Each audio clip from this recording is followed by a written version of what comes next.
It's almost St. Patrick's Day, and in this household, that means we're planning for corned beef. Corned beef is beef brisket that has been cured in salt and spices. In the US, you can find corned beef already prepared at your grocery store with a teeny tiny little packet of seasoning and some suspiciously pink looking meat. I like to make corned beef at home because it's actually really easy and I can control the quality of ingredients and the pickly flavor of the meat. The British invented the term corned beef in the 17th century to describe the salt crystals used to cure meat, which were the size of corn kernels. But corned beef, as I know it in the US, was actually a tradition started by Irish Americans when St. Patrick's Day was transformed from a religious holiday to a celebration of heritage and home. So while the corned beef of today is very different than the corned beef of yesteryear, it's something we look forward to every year, and I'm going to show you how I make it today. And here we go. So it's a few days before St. Patrick's Day, and in this household, we are already deep in the preparation of corned beef. That's what you see in front of me. Let's rewind to a couple days ago when I started this corned beef. So on the bench in front of me to build this brine is a cup of salt, some allspice, marjoram, coriander, pepper, mustard, thyme, brown sugar, a beautiful just over a 3-pound brisket, and a non-reactive container with a lid that our brisket can go in the fridge while it's brining. So this brisket goes overnight at least, up to 10 days. Mine's gonna be in there for a few days. Should be nice and corny. So to build the brine, start with a cup of sugar, and then I estimate these things. I'm looking for a couple tablespoons of allspice, a little bit of marjoram, about a tablespoon of dried marjoram, a couple tablespoons of coriander, a couple tablespoons of peppercorns, a couple tablespoons of mustard seed, brown sugar, and these are just some straggly pieces of thyme that are kind of dried out, left over in my fridge. I'm actually going to put them right in our container. That's probably like 10 sprigs of thyme. And then grabbing a whisk, gonna mix this all up. So the method here is really simple. We rub this on the brisket, put it in our non-reactive container, cover the whole thing with cold water, make sure it's submerged, put a little something on top of it to keep it submerged in the water, and then toss it in the fridge. And the longer you leave this brine on the meat, the more flavorful the meat will be.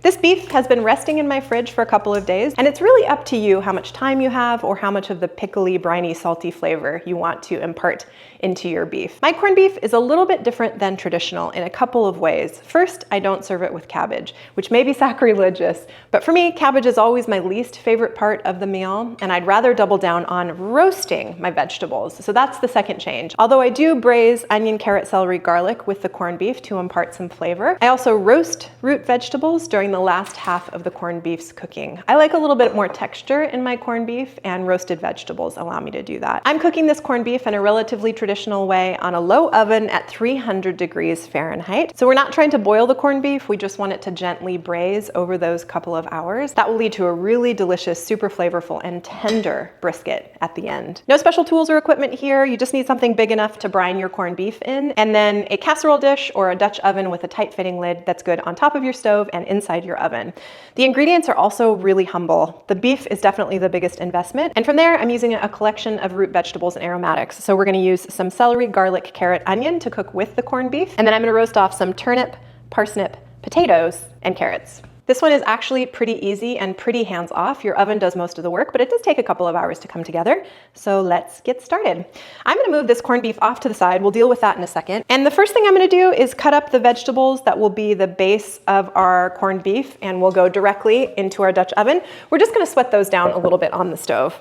So for me, that is a boatload of celery. And this celery has been in my fridge long enough that it's a little bit floppy. Totally fine. This is a great application for some celery that's on its last legs. I have about 4 large carrots. I'm gonna use a couple cloves of garlic, call it 5. I'm just gonna release them of their skins and toss them in whole, and 1 whole onion. So I'm just gonna get chopping. Onion goes in. On top of the veg, I'm gonna add just a couple tablespoons of olive oil, just enough to coat these veggies. And a lot of salt and pepper.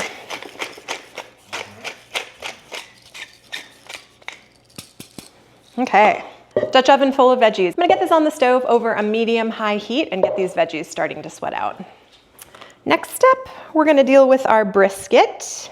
So it's important to rinse this brisket because it is sitting in a whole bunch of salt. So we're just going to drain off the brine and rinse it a couple of times.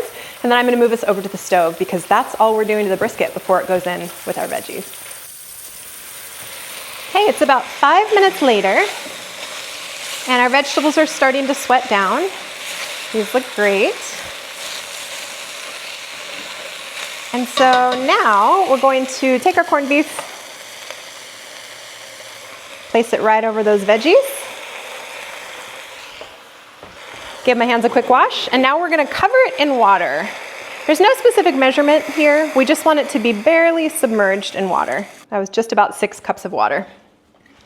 Now I'm gonna leave it on this burner until it starts to come up to a bubble. I do not want to boil it. I just want to give it a little bit of a head start before it goes into our 300-degree oven. So I'm going to bring it up to temperature on the stovetop.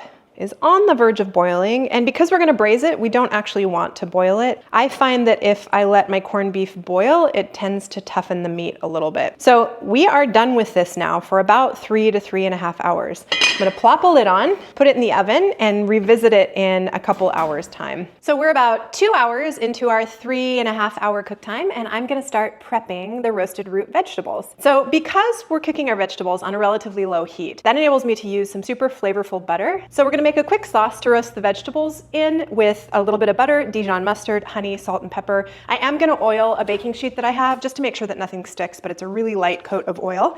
And then we're gonna chop up our root vegetables and toss them in the oven. Really, really simple. A great addition here would be horseradish if you have it, either the prepared kind or the kind that you get in a root, but horseradish goes really nicely with this meal today too. And we're gonna get started on our sauce in this big bowl, and then we're gonna mix the veg in the big bowl, toss it all together, put it on the baking tray. So I have a couple tablespoons of butter to start, a little bit of Dijon mustard, a little bit of honey, and some salt and pepper. Whisk that together. You're not really trying to emulsify this or create a dressing or anything in particular. It really is just to flavor the root vegetables that we're roasting a little bit. Next, cutting up the root vegetables, and there are a lot of different root vegetables that will work for this. I've chosen a parsnip, a turnip, a couple carrots, and some potatoes that are on their last legs. Sweet potato works really nicely here. Even things that aren't root vegetables like Brussels sprouts would work really well. You could toss an onion in. This is a really great and flexible way to cook the veggies, so a lot of combinations will work really well here. So I'm just gonna process through these veggies, starting with our carrots. I like to cut the carrots on a little bit of an angle. It makes for a slightly nicer presentation, and because I like some body to my vegetables, I cut them a little bit bigger. Potatoes, and these are red potatoes, so the skin is totally fine to leave on. So I like to cut the parsnip in half. There is sometimes a bit of a woody core on the inside of it that you can cut out. So I'm gonna cut these larger chunks into quarters and then take a little bit of that core out. It's edible, but it can sometimes be a little bit tough. And then parsnip also in similar size to the carrots. Last but not least, a turnip. So to prep the turnip and the parsnip, you just peel it. Really as simple as that. And same with the carrots, just peel the carrots. So then I'm just gonna cut this into slices and then chunks that are of a similar size. Okay, all the veg is cut. So now all we do is toss it in the Dijon honey sauce. This gets scattered on our oiled baking sheet. Spread them out into a single layer. I'm just gonna put them in the oven and let them roast until the corned beef is done. So they'll probably be in for like an hour, but at a lower temperature, totally fine. And at the end, I may actually crank the heat up to turn them a little bit brown, but we'll see about that when we get there. So into the oven they go, and I'll see you when everything is done and ready to come together. Looks amazing. So a big difference between a homemade corned beef and a corned beef that you buy at the store is the color. So the corned beef at a store will be super unnaturally pink, and that's the additives that they add, and I think also nitrates. This corned beef is a little bit less pink and more brown, but frankly, I prefer it when I can control the ingredients and know exactly what I'm eating.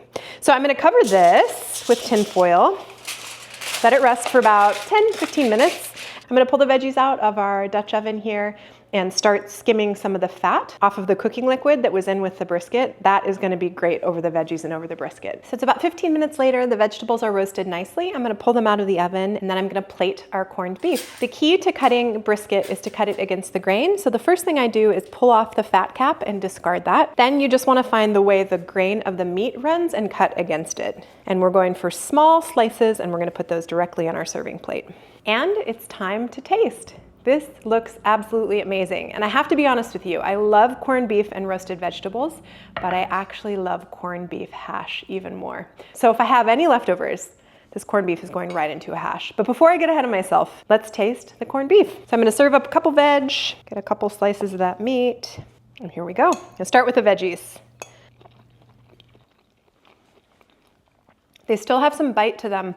I find that's really important with a meal like this. I want to have different textures. And so when I cook all the veggies in the same pot as the corned beef, they tend to get a little bit too mushy for me. Maybe a personal preference, but I love this combo of carrots, parsnips, potatoes, turnips with a little bit of that honey mustard dressing. It's such a perfect complement to the corned beef. And then with a little bit of the sauce drizzled over, oh, it's amazing. So this corned beef is literally falling apart, which is exactly what you want. You don't want to overcook it, but you do want to make sure it's fork tender and absolutely cut it against the grain. That is the way to get tender brisket. It's pickly, it's spicy, it's salty, it's a little bit funky. It's exactly what you want from corned beef. I just love this time of year. Serve up some corned beef, some roasted honey mustard root vegetables, crack a cold Guinness. That sounds like the perfect way to celebrate St. Patrick's Day. Thanks so much for joining me today. I appreciate it, and happy St. Patrick's Day to you. If you like this video, please give it a like, stick around, subscribe to the channel. I would love to have you, and I look forward to seeing you here next time. Cheers.